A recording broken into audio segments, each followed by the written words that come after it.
So, Jaguar XF 3-liter diesel X250 pre-facelift. I got this for 2.8k. It's a portfolio spec, so it's a top spec. The only thing that I would say is missing is a heated steering wheel and a sunroof. Going around back roads, you do feel a little bit of the weight.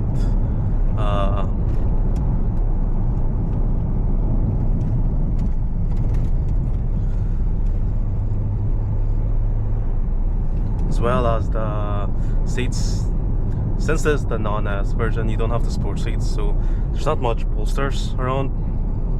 So I find myself certain corners, if you really want to push it towards it, you do slide a wee bit. There's not points where I'm like right here, all the way up on the left or right. The power is pretty good. I would say you would be revving at 3.5, 4k revs. For me, 3k revs does me, but like 3.5 if you really want to push it. What I notice is I think the second turbo kicks in at around, or even the second turbo kicks in around 2.5. You could feel the transition. The gearbox ZF 6-speed, decent. I don't know whether, well, I definitely need to service my gearbox, but there's times where you could feel the hesitation in the gear changes, or that it's not as smooth in the downshifts, especially going into second gear. Suspension wise, it's not crashy. You do feel sometimes it's firm at certain parts, but it holds it well. I do wish it's a little bit not as floaty around certain bends. When you hit certain speed bumps, you do feel the firmness, but it handles it. It has Power and Wilkins speakers, which are pretty good, decent. I don't know if you were to compare it to today's market, it might be decent because this is a 2011 car. Steering wheel, it's pretty light, not heavy through the corners. There's not much feel or texture coming through the wheel, but when you're starting off, you do feel it's a little bit like, it's not super duper light, where you could feel it in some vans where you could like, it's extremely light. Electric power, this seems like has a nice bit of weight, but it is light. With the pedals, they're dead on. You could left foot brake easy enough. At times when I'm going through the gears, unless the engine is not warmed up, I could feel some hesitation through the pedal. This has heated and cold seats, 3 stages. The cold seats is nice at times. It won't make you freeze and cold, but it has a little bit of a tingly feel. Heated seats, it's nice for the winter, keeps your bum warm. Has navigation, which in today's age you're better off just using Google Maps, unless you change that for them aftermarket head units. I would like to add one that keeps the original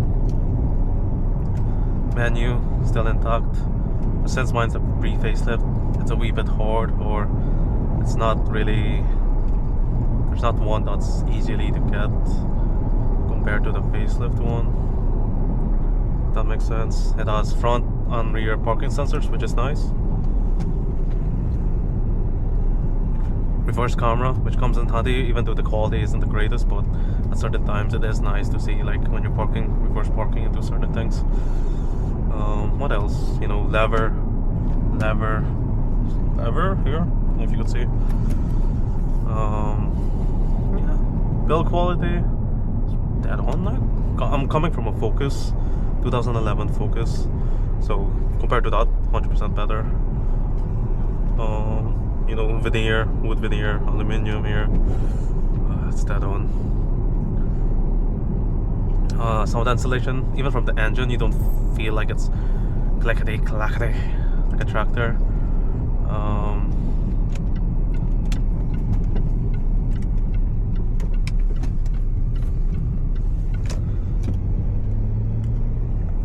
Let's see, yeah, cream interior. It's nice. It does brighten up the cabin. Suede headliner, which is nice, cool. Has two memory seats. What's that? Two profiles. We'll turn it back around here. Electric seats. There's no bolster adjustment. That would be nice. And I don't think you sit as low as compared to Beamers, but you sit relatively low. I prefer to use the S mode with the paddle shifters. Dynamic mode, don't know if that makes any much difference. DSC off, just the first stage. If you hold it for 10 seconds, you could turn it off completely and get some sliding. With the S mode, you do feel a bit through the pedal like it's more responsive. It seems to stay in gears long if you're not using paddles.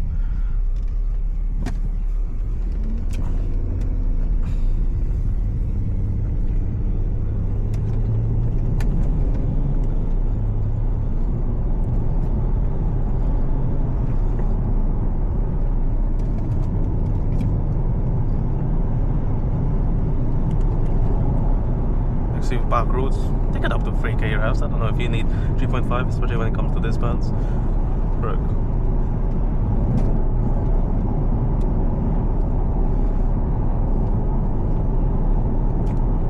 Sound isolation is pretty good in the motorway.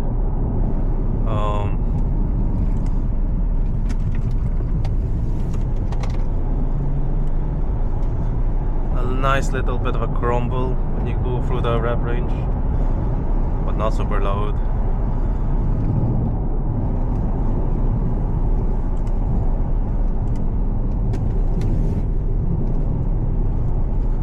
The brakes are decent. I do wish it has a bit more bite to it, especially with this heavy car. Even with the heaviness, you could feel it around the corners at times.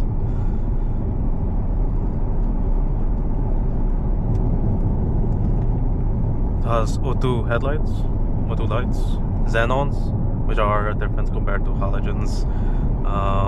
Has O2 wipers, if that makes sense. You press it up once and then you just set them in, so I guess the amount of water on your screen, and then it just detects it. Yeah. I think it has auto dimming, whatever you call that. Like you see it on your mirrors, and then up here.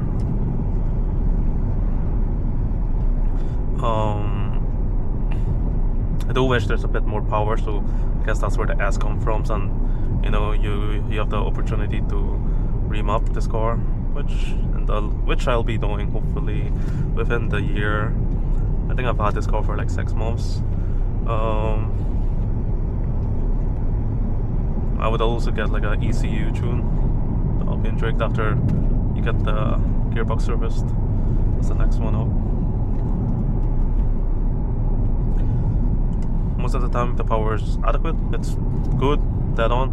I do wish, like, if you were to overtake around this bend, like this type of country road, you need a bit more, so it just makes it a little bit easier, but most of the time you're dead on.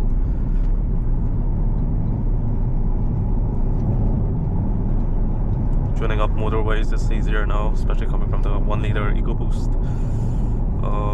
Yeah. Speaking more on the paddles, they're like kind of plasticky.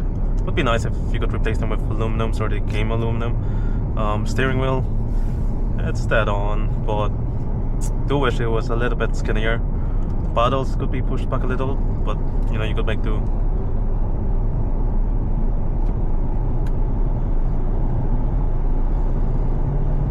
Pulse nice. It's quite linear. Smooth in the pool.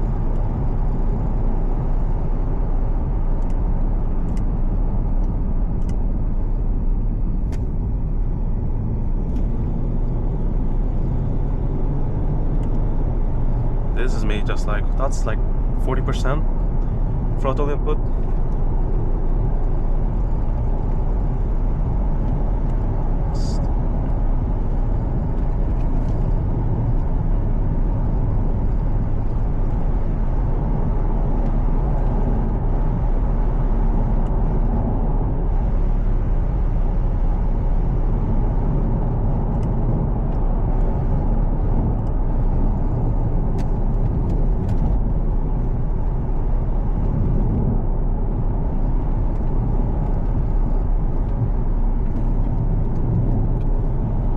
Wish at times the cornering could be a little bit flatter or just a little bit more stiffer.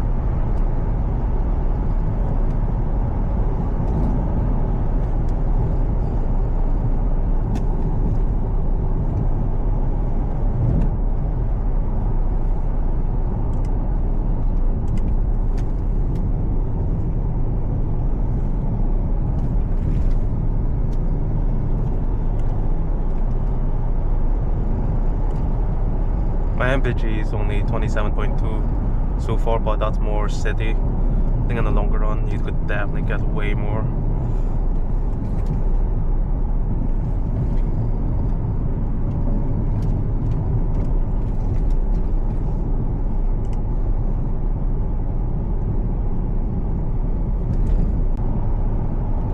The car also has cruise control, which is nice, comes in handy. Press up, set speed, cancel, resume. It also has tipping mirrors, so when you put in reverse, you could set it to a setting for it to be dipped. Another thing is you can set the column, the adjustment, to auto, so when you're about to leave the car it goes up, if that makes sense. Just makes it easier coming in and coming out. Do wish that there's a bit more adjustment when you're pulling it out. Other than that, yeah, it's alright.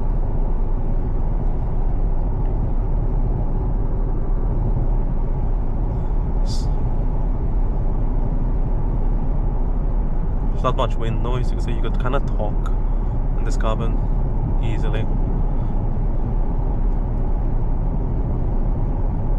What I like about the car, it also has exhaust on each side of the rear, which is nice.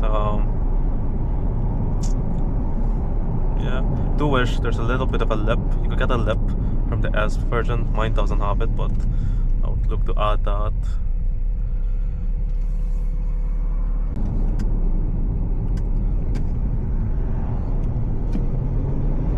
In terms of reliability, it's been dead on so far.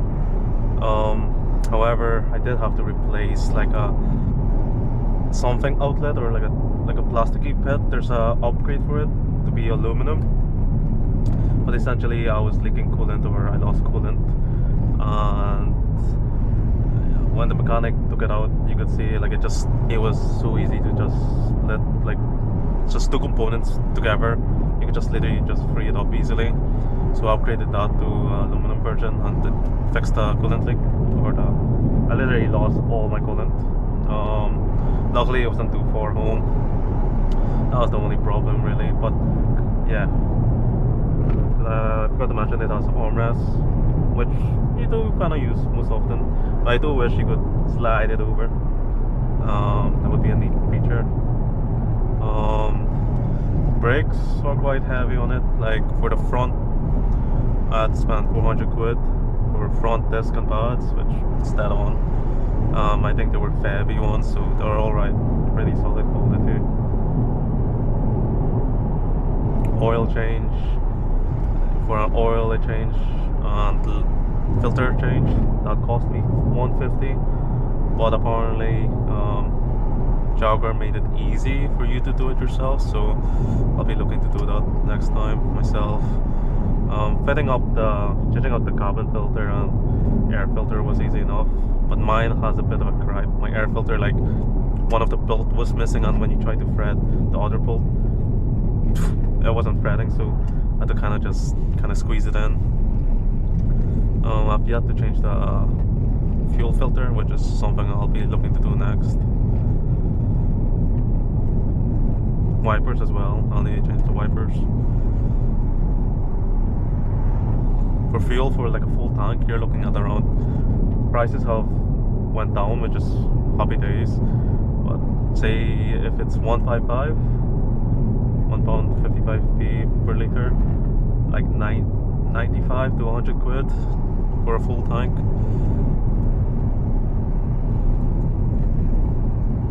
In terms of tires, mine's a 20-inch. It looks nice, but it does need refurbed to make it that extra crispy.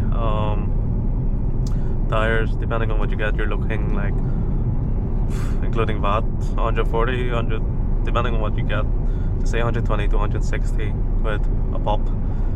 So a bit pricey. Yeah. Oh, what else also happened? The common problem with the thermostat, whatever thingy, that housing, that's also a common problem, which happened to me. I'm just dreading for the intake manifold to split. But if it does split, then I'll just change it over. But apparently that's costly. The wheel nuts, they were mangled, so I had to replace all of them. So yeah, like it's a common issue with Jaguar wheel nuts where it's pretty much disfigured. You can't thread it out, so pretty much you have to drill it out essentially. That's about it. Can't really think of much.